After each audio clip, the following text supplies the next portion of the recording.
Hello fellow horror fans on YouTube.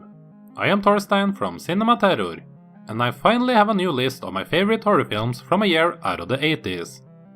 If you are new to my channel, then you can find a list of the 10 best horror films from each of the previous 5 years of the 80s on it. This year on 1986 took a while, as there was a lot of stuff I had to watch for the first time and rewatch in order to compile together a list that I could be happy with. It was not a year with many great original new films, but rather a year with plenty of fun and good films, including a lot of sequels. In fact, there are as many as 5 sequels present on this list, and if you count remakes, then the number would be up to 6. There is still plenty of horror films out there from this year that could potentially make this list, as I'm not going to say that all 10 of them are great movies, so as with any of these kinds of lists, it could change if I find some hidden gem from this year later on. This list is also done by me alone, so personal preferences will of course also play a part in this. Feel free to disagree with me and post your own list or changes you would have made to it in the comment section below. So, no need to waste any more time, let's get this list going. Here is what I believe is the top 10 horror movies of 1986. Starting the list off at number 10 is the fun little slasher film called April Fool's Day. Now this is a film I never seem to be able to give a final verdict to. I have revisited it several times over the years, sometimes I find it a bit dull, other times I just seem to go along with it and have a blast. By this point in the 80s, there have been countless of slasher films before it, so while it does rely on the then established slasher tropes, it is also very much self-aware, and it is able to have some fun with it.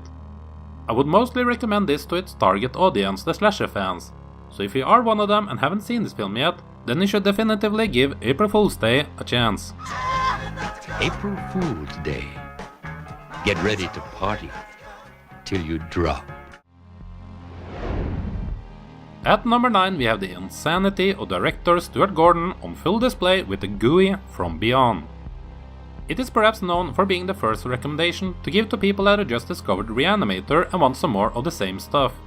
As just like Reanimator, From Beyond has director Stuart Gordon and stars Jeffrey Combs and Barbara Crampton. It is a weird, very weird science fiction body horror film that has some of the strangest shit you can find in 80s horror. I still find myself weirded out by whatever the hell it was started to crawl out of the head of Combs midway in the film. Slimy, strange creatures and plenty of fun should be enough to make your evening entertained if you decide to give From Beyond a watch. Humans are such easy prey. From the makers of Reanimator, From Beyond. At number 8 we have the horror comedy House, from the experienced genre filmmakers director Steve Miner and producer Sean Cunningham. This is an unusual type of haunted house movie that plays more into the goofy 80s humor than worrying about scares, and you have to be able to allow silly nonsense happening to be able to enjoy it. Not taking away from the few scenes that does bring some eeriness to them, or all the awesome practical effects that the film has to offer. Although it is not a film that many seems to talk about anymore, it was actually quite a big success upon its release and did spark a total of 3 sequels of variable quality. So if you haven't gotten around to House yet and you enjoy silly horror comedies, then make sure you check it out.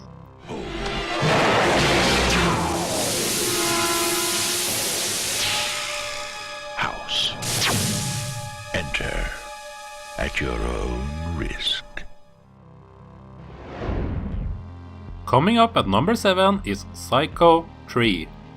This was the only film that made the list that I hadn't seen previously before compiling it together. And just like when I first saw Psycho 2 1 or 2 years ago, I was pleasantly surprised at how good of a sequel this turned out to be. It is a step down from the second film, but it is still way better than what you would think a Psycho 3 movie would be. Anthony Perkins gets to test himself out as a director on this, and the film greatly benefits from having a young Jeff Fahey in it as he delivers an impressive, energetic and unhinged performance. If you are still one of the many who have only seen the first classic entry to this franchise, then you should absolutely get on with it and check out both Psycho 2 and Psycho 3. And I should perhaps get around to watching the fourth one.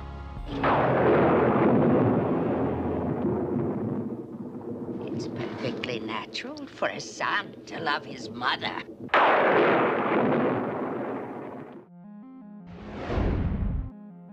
And at number 6 we welcome back Jason Voorhees in Friday the 13th, Part 6, Jason Lives. After the poor reception of the 5th film, although I enjoyed it, they finally brought back the real Jason Voorhees and this time he's being played by fan favorite Kane Hodder in a version that sees Jason become basically an unstoppable zombie. Jason Lives is perhaps the most fun entry to the Voorhees saga, making it a fan favorite, with some even ranking it as their favorite Jason movie of all time. I'm sure there's no need to actually recommend Jason Lives, as I'm sure anyone who would press a video titled The Top 10 Horror Movies of 1986 has already seen it. But if I'm wrong on that, then crack open a beer and enjoy yourself some great 80s Jasonisms with Friday the 13th Part 6, Jason Lives.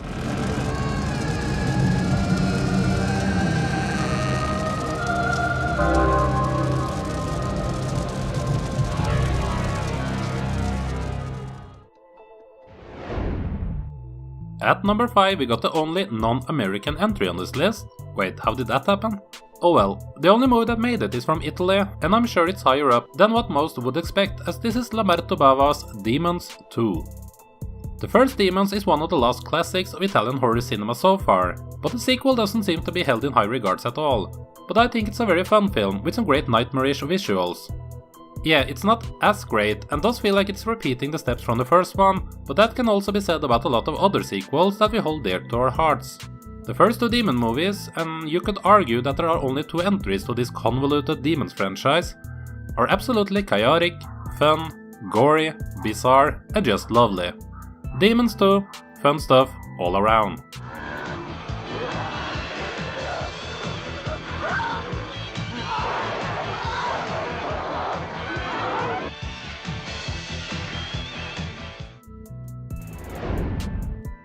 At number 4 we have yet another sequel, and this is a follow-up to one of the best movies our beloved genre has ever delivered. Oh wait, one of the best movies that cinema has ever delivered in the Texas Chainsaw Massacre. This sequel came out 12 years after the first one, with Tobe Hooper returning not to recreate the original, but rather take it in a new different direction. It's filled with dark humor, satire, but does not forget to bring the insanity and gore.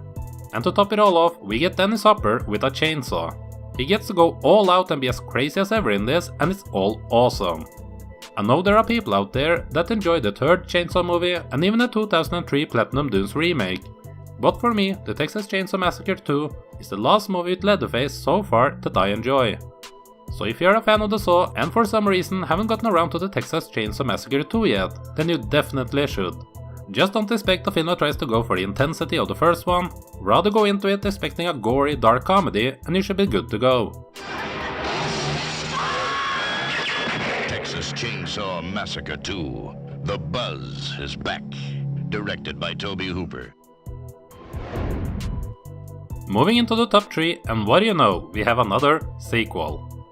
Poltergeist 2 The Other Side doesn't seem to have that many fans out there, but I love it and find the Kane character to be one of the most creepy figures to have ever been on the big screen. It doesn't have the Spielberg touch to it that the first Poltergeist had 4 years earlier, but I find it to just be a solid haunted house story with characters that I enjoy and care about, awesome special effects, and evil presence that I hope to never encounter in my nightmares. I expect that many will disagree with how high I rank this, but give Poltergeist 2 The Other Side another chance. I certainly think it deserves way more recognition than what it currently has. You are gonna die!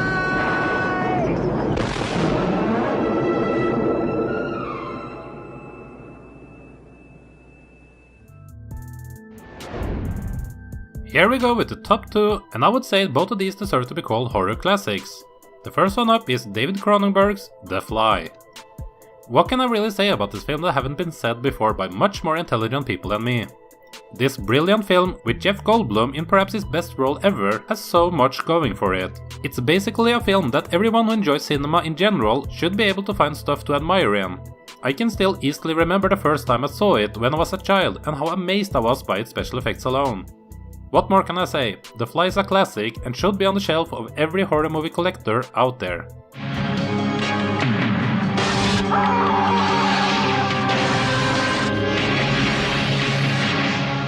Help me. Please, help me. And here we are at number 1. What could possibly take this spot from The Fly, you might ask? Well, let me introduce you to Henry, Portrait of a Serial Killer. I absolutely love movies that manages to get us emotionally attached to bad people, And when you can sympathize with someone who does such evil, terrible acts such as what Henry does in this film says something about what kind of movie you have. Michael Rooker gives a standout performance of his long-lasting career as Henry.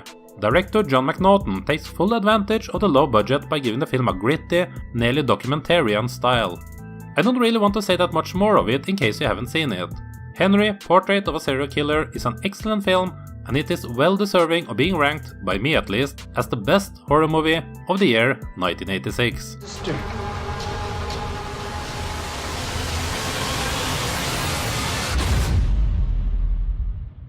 Otis, plug it in.